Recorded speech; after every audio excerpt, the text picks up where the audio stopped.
The whisper. Lena didn't know what she had done to deserve this. Her life was going great.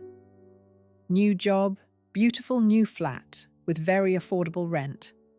But something wasn't right. At first, it was barely noticeable. A soft tap at the window on nights when the wind didn't blow. A flutter in the curtains when the house was still. She felt it. She felt something, watching, waiting, judging. People said, the whisper only came for those who had something to lose, something to fear, something to break. She had done everything right. She didn't remember inviting it in. She never opened the door, never left the window ajar.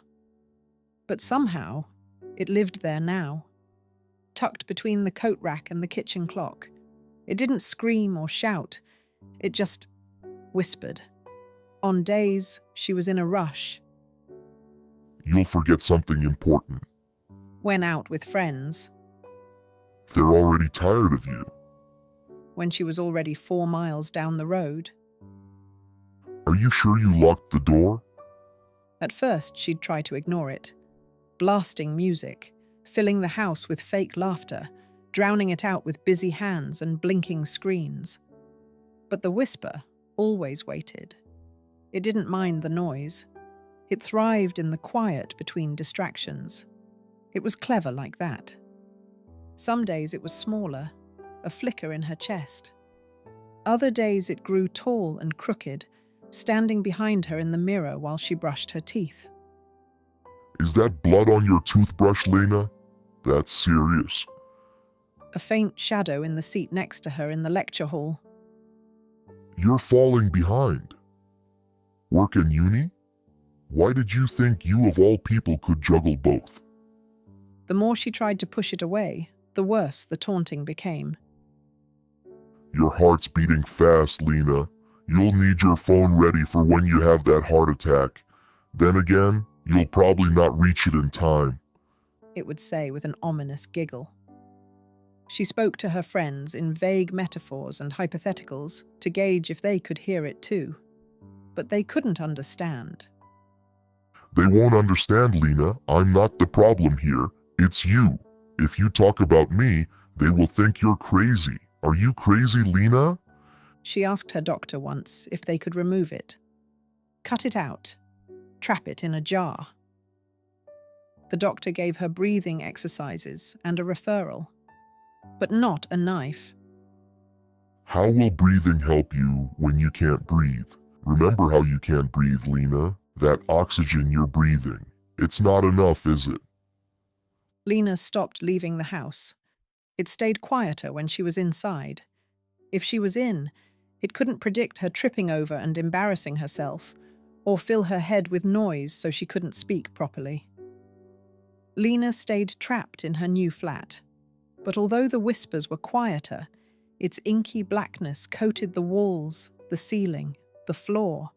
It flowed over furniture enveloping her bathroom so she couldn't wash, her bedroom so she couldn't sleep in there, and her phone so she couldn't call anyone. Not like anyone would want to hear from her anyway. It told her as much. Then one morning, with the curtains still closed and the clocks all blinking, a letter dropped through the slot. It landed with a soft thunk against the floorboards. Lena didn't rush to open it. She stared at it from the couch, curled in a blanket that hadn't moved in days. The whisper slithered around it, coating the envelope in oily dread. It's nothing, it hissed. They won't help you. They never do. Don't get your hopes up, Lena. You'll only make it worse. But something about that envelope was louder than the whisper that day, louder than the silence. She crawled across the floor and picked it up with shaking fingers. A referral, a real appointment. The whisper shrieked.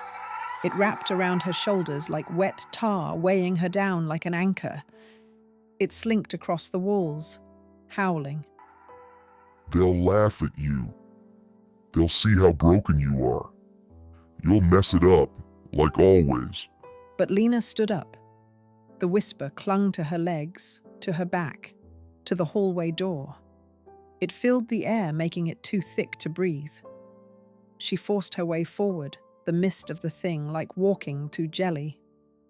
Her hand clung to the door handle, but she opened it. She stepped out. The light stung her eyes. The world felt loud. Her hands trembled. But she had the letter in her coat pocket. She had her keys. She had enough. The whisper followed, of course. It always would. You didn't brush your hair, Lena.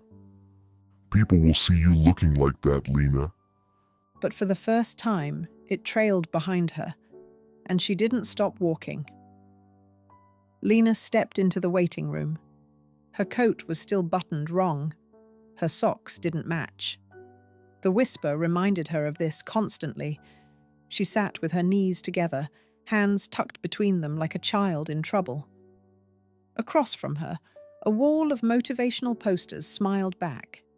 Bright colors, smiling faces. Words like, "You are not your thoughts." Breathe in. You're doing better than you think. You made it. The whisper hissed. It slithered over the carpet, up the chair legs and onto the walls. It tried to obscure the posters, thick and smoky, like grief in gas form.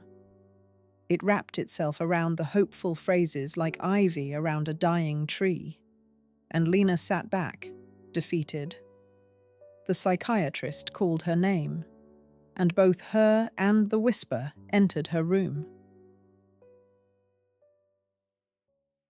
Lena sat in the same seat she had sat several weeks earlier. The whisper sat next to her. It no longer enveloped the room, but it made its presence known when it needed to. She glanced at the posters once hidden by the thing. It angled its withering body, obscuring her vision. But Lena wanted to read one. She focused, really focused. "I want to read that one," she whispered to herself. And the whisper shifted. It didn't vanish, but it moved, like fog parting when headlights cut through. She leaned forward and read, "You are not alone." And the fog recoiled. The receptionist called her name. Lena stood slowly, heart hammering, skin prickling with awareness. The whisper tried to claw at her throat, drag her back down. But she knew. She was in control. She took a step, and then another, and the whisper stayed seated. It would wait. It always did, but it no longer owned her. Not entirely. Because Lena, she was walking towards something else. If this story felt familiar, you're not alone. Anxiety doesn't always shout. Sometimes it whispers. If you're battling your own fog, remember, taking one step is still progress. If this story resonated with you, please like, share, or subscribe. It really helps get the channel out there. There are links in the description to my Patreon if you'd like to join. There are some cool benefits over there. Like most of you, I've still got my own fog clinging to me. That's why I use text-to-speech to narrate my stories. Credits from 11 Labs aren't cheap, so if you'd like to help keep the voices flowing, there's also a link to Buy Me a Coffee. Even £1 helps keep these stories coming. Thank you for listening. It helps me keep telling the stories too many people are scared to say out loud. And if you need a sign to reach out for help, this is it. Thanks for listening.